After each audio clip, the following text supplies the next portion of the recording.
Hey, this is Brian Jones from Valhalla Academy in Frankfort, Kentucky, and I'm here with Rolando Haddad at Core Combat Sports in Louisville, Kentucky. He's the owner, head instructor up here. Rolando's got a background in just about everything. He's got some boxing, kickboxing. He's a brown belt in Brazilian jiu-jitsu. He's also a Krav Maga instructor, and he runs a really good Krav Maga program up here. If you don't know what Krav Maga is, you've probably been living under a rock for about the past 10 years. It sort of pushed its way into defensive tactics and combatives. It's kind of edged out some other systems in terms of different ways that they train their officers and agencies and individual officers. And so Rolando and I have done a little bit of work together with some different law enforcement agencies and military agencies. So what I want to do is get his thoughts on Krav Maga, just, and get them on video. So I appreciate it. Thanks for having me up here. Good to see you. So can you give me a little bit of history and development of Krav Maga? I mean, how did it start as an art? How did it get to be so popular? Krav Maga simply was a training methodology for the Israeli military. And actually that's probably part of the reason why it had a little bit of mystique, if you will. That probably helped with some of the marketing of it later on. But the development of it was take a group of guys that have a limited amount of time to train.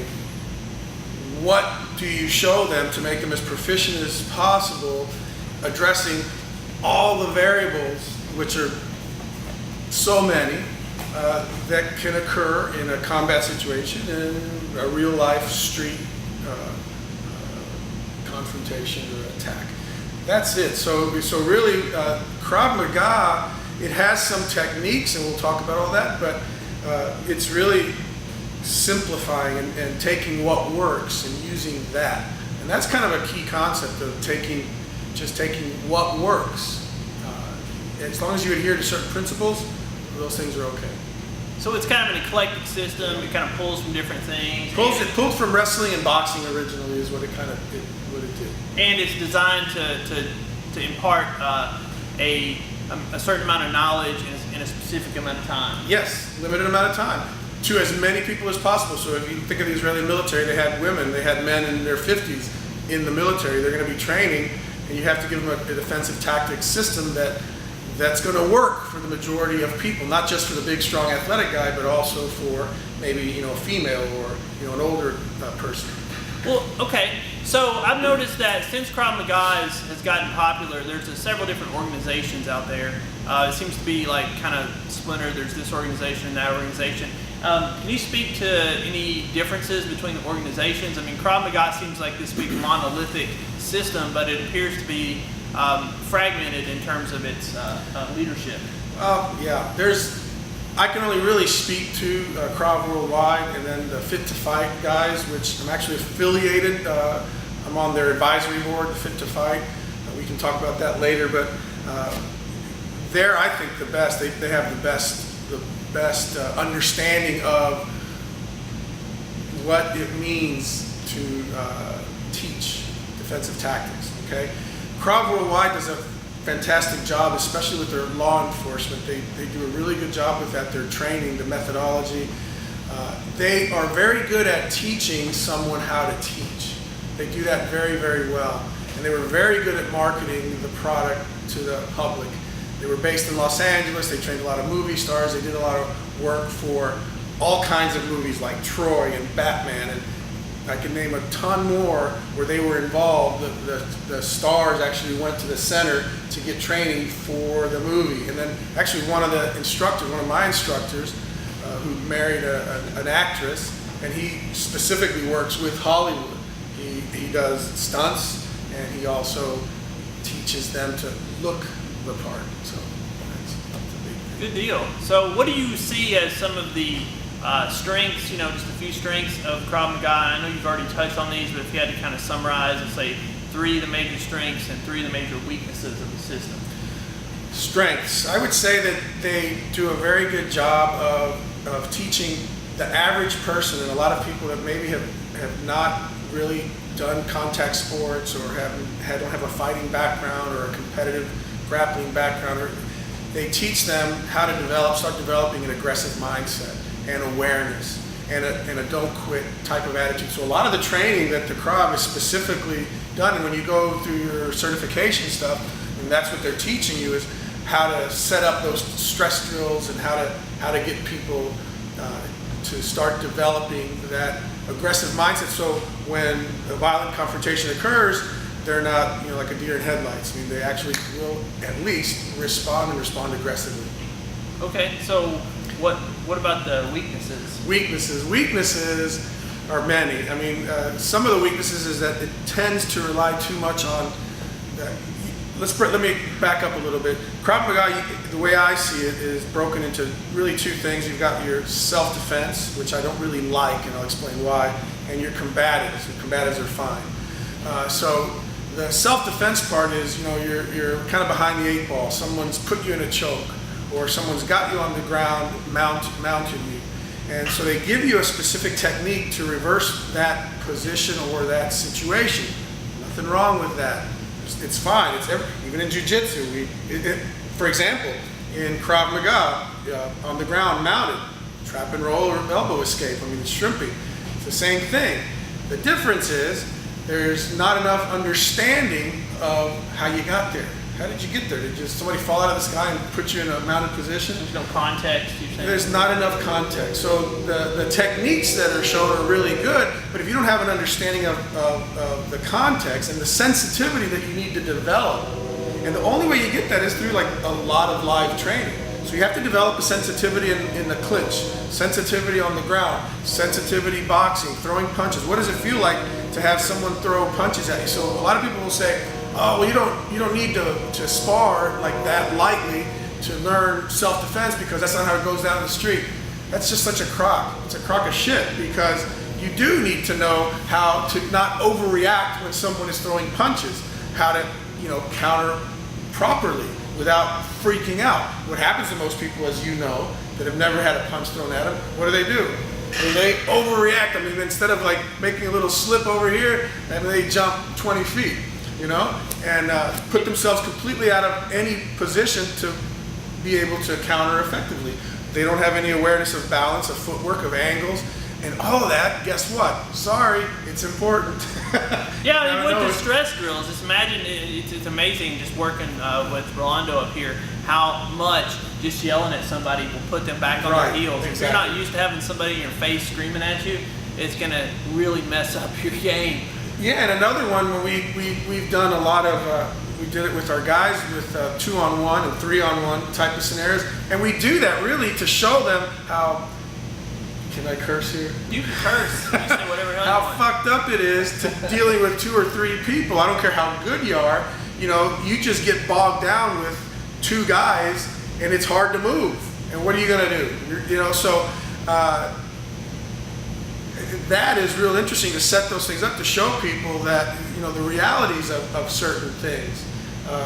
So what sometimes is more important is evasion is much more important than actually I'm going to sit there and do a kung fu movie. Disengage and get the hell out of there. Right. Go get your buddies.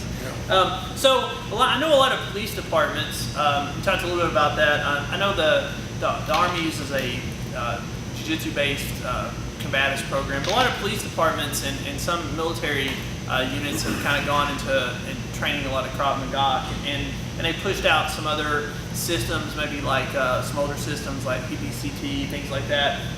So what do you think that the impetus was for that? I mean, how do you see that why do you think those decisions were made? Well, we'll talk about nationally, and then we'll talk about what happened in Kentucky. But on a national, Krav Worldwide was very responsible for getting Krav Maga into the departments, and the head of Krav Worldwide is Darren Levine, who's a like deputy DA. He prosecutes against, and he has like a perfect record prosecuting against, I guess people that have hurt police officers. Mm-hmm. I think that's the main thing that he does. So he's real involved in the legal side of that, and he's well received by law enforcement because he's such an advocate for them. Mm-hmm. He's very passionate about it, and they really were very organized and developed a very good training curriculum for police departments. and they back them up legally. So if a police officer uses the techniques that they're taught, and there's some sort of a legal issue, Krav Worldwide will go and they'll testify. Expert witnessing. Expert witnessing, exactly, as to why he did what he did. And actually, I mean, truth be told, they do a fantastic job with it. I mean, if you're going to take a group of guys for a week, 1 week, you have to train guys and give them something relevant. I mean, it's amazing actually what they'll do with, and I've seen it done and I've participated in it, I've trained in it, I've gone through the courses myself and helped teach some of the courses. They do a good job. I can't really say too many negative things about that. They do a fantastic job. That's why I think it's much better than like the PPCT, which is for passive resistance. I mean, this is giving officers tools for a violent confrontation, so that a lot of times one of the problems with officers is they rely so much on their tools that they're not, you know, if the distance all of a sudden is here, you're trying to go for your gun or your pepper or your taser while you're getting punched in the face, man, you got to address the immediate danger first. And that's one of the things that Krav does. What's the immediate danger? The immediate danger is this guy beating your ass, and you better deal with that. Maybe make space and then go for your gun or taser or whatever is appropriate. Seems appropriate. And if anybody, I did a video on PPCT. You can click the link above and go to it and watch that and see what you think. Leave your comments on that if you're a PPCT advocate. Let me say something though with Kentucky. Sure. With Kentucky, this is something I'm very proud of. We introduced Krav Maga. I introduced Krav Maga with the help of Greg Burnett, who was one of my first students and now he teaches for the school as well. We got that into all of Kentucky law enforcement. As a matter of fact, it's a KLEC certificate. It's a specific part of their defensive tactics curriculum. I mean, in their handbook, a lot of the stuff that we taught is in the handbook. And as a matter of fact, we're doing a course here again, October 21st. We're going to have guys from KSP, Louisville Metro, Fish and Game, guys from Paducah. We're going to have about 20 officers training for a week. And what they're doing with that training is they're supposed to go back and they're the guys that train their guys. So, yes, if you're interested in Krav training, I mean, I don't know when you're going to be watching this video. It's going to be up on YouTube, but check the website info that we give you at the end. Keep in touch with Rolando and see when his Krav Maga certifications and training programs are going to be. So with all this popularity and proliferation, of different people getting the system out there, one of the things that I've noticed in a lot of different stuff is that things become watered down. Okay, so do you have what about the average run-of-the-mill Krav Maga instructor? Let's say somebody with really very little experience fighting, they don't come from a background of boxing, kickboxing, MMA, jiu-jitsu, wrestling, anything like that, any kind of real combat sport, never had any real fight experience. We're talking about some, just to be stereotypical, strip mall, karate center who decides that Krav Maga is something that... To bring in adults to their program. Yeah, to bring in adults to their program so they don't have to be a daycare center. Right. They just go out and get a certification. What do you have? Do I really need to answer that? I mean, you're a Krav. I'm not you're the Krav Maga guy, so I'm interviewing. 80% of it is garbage, but there's nothing wrong with Krav Maga. I mean, that's the problem. You do Krav Maga really well, and you know what I'm saying, because we've done programs together, and what we teach, pretty much, that's what it is, and you understand it. But I'm not certified. So, but what I'm saying is that you have an understanding which most people don't, because the thing about Krav Maga that's awesome is that it simplifies things to make it effective. It's not, but it's simple, not because you don't have an understanding of the complexity and of the art and of all. For example, jiu-jitsu is not as simple, and it takes years to develop that sensitivity. But as an instructor, I kind of know how to take what works and show people, depending on how much time they have to train, to make them effective. So, I can focus on things that are really important, like position. But first of all, let's talk about mindset, right? I mean, that's so important. And awareness, mindset, tactics. The last thing is going to be what? Skill set. Yeah. So if you have those things and you're phenomenal at jiu-jitsu, but you have those other things, the mindset. Because a lot of jiu-jitsu guys are a bunch of fags. They don't know how to fight. They think they do because they got a blue belt or a purple belt or a brown belt. Don't give a shit. it's what makes a difference is, are you a fighter? I mean, are you have that mindset?